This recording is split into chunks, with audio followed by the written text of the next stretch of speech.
Baik, selamat pagi dan salam sejahtera untuk kita semua. Baik, kami di sini dari kelompok 3 akan mempresentasikan hasil dari kerja kami, yaitu mengenai teori belajar behavioristik. Sebelum itu, di sini saya akan membacakan beberapa orang yang ada dari kelompok kami. Yang pertama yaitu ada Alvina, berikutnya itu ada saya sendiri yaitu Gustika Dagusrianta, Muhammad Wahyudin, serta Rosita. Di sini kami akan membahas beberapa pembahasan dari teori belajar behavioristik. Yang pertama yaitu pengertian, yang kedua itu tujuan, yang ketiga itu aplikasi teori behavioristik, yang keempat yaitu prinsip-prinsip dari teori pembelajaran behavioristik, yang terakhir yaitu kelebihan serta kekurangan dalam teori pembelajaran behavioristik. Baik, untuk materi pertama yaitu pengertian teori belajar behavioristik yang akan saya jelaskan sendiri.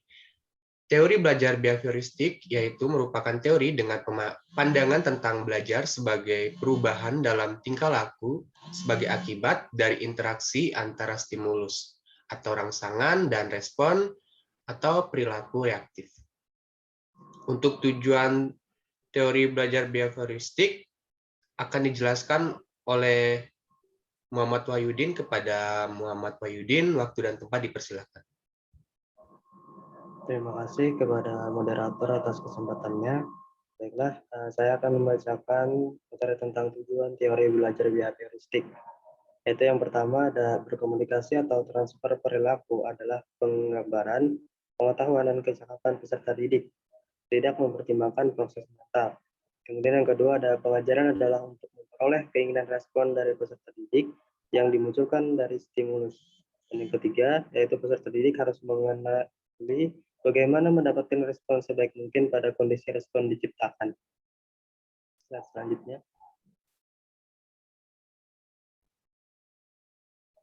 Selanjutnya ada aplikasi teori behavioristik dalam pembelajaran. Aplikasi teori behavioristik dalam kegiatan pembelajaran yaitu karena memandang pengetahuan adalah objektif, pasti, tetap, dan tidak berubah, pengetahuan disusun dengan rapi, sehingga belajar adalah perolehan pengetahuan. Sedangkan mengajar adalah memindahkan pengetahuan atau transfer of knowledge kepada orang yang belajar.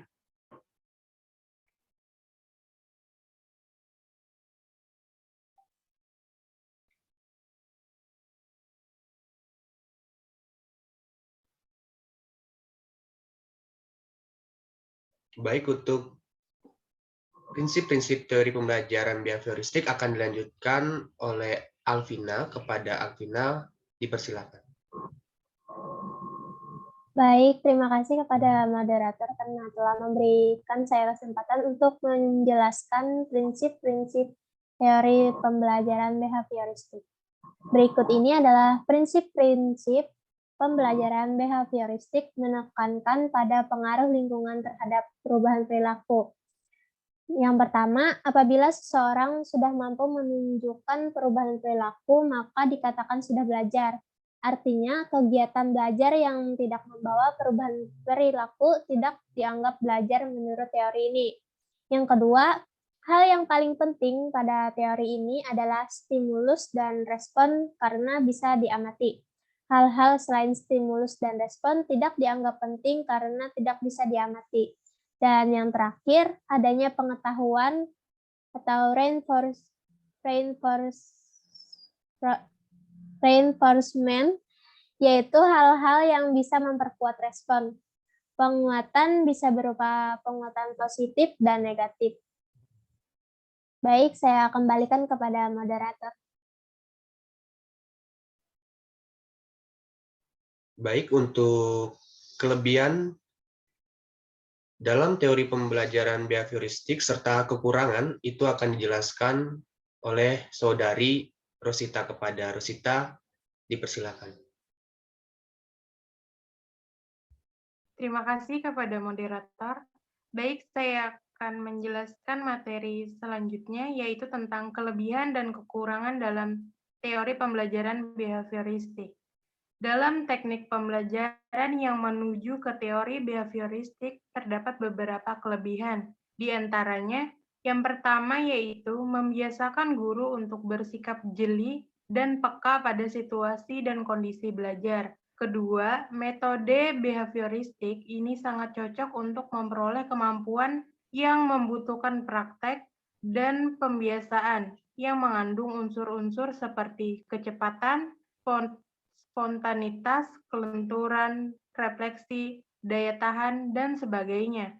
Lalu yang ketiga ada guru tidak banyak memberikan ceramah sehingga murid dibiasakan belajar mandiri. Jika menemukan kesulitan, baru ditanyakan kepada guru yang bersangkutan. Lalu yang keempat ada teori ini cocok diterapkan untuk melatih anak-anak yang masih membutuhkan dominasi peran orang dewasa, suka mengulangi dan harus dibiasakan, suka meniru dan senang dengan bentuk-bentuk penghargaan langsung, seperti diberi permen atau pujian.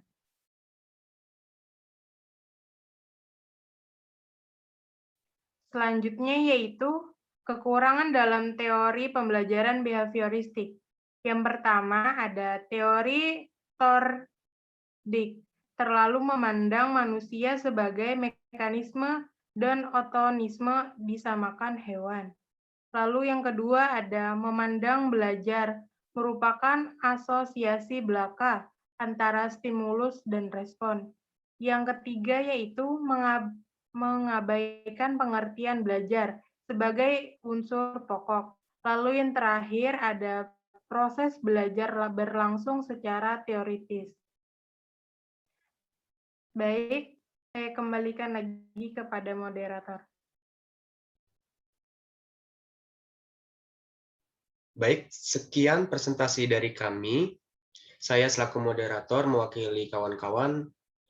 Jika ada kami dalam presentasi melakukan kesalahan baik dari perkataan, mohon maaf, dan akhir kata saya ucapkan terima kasih.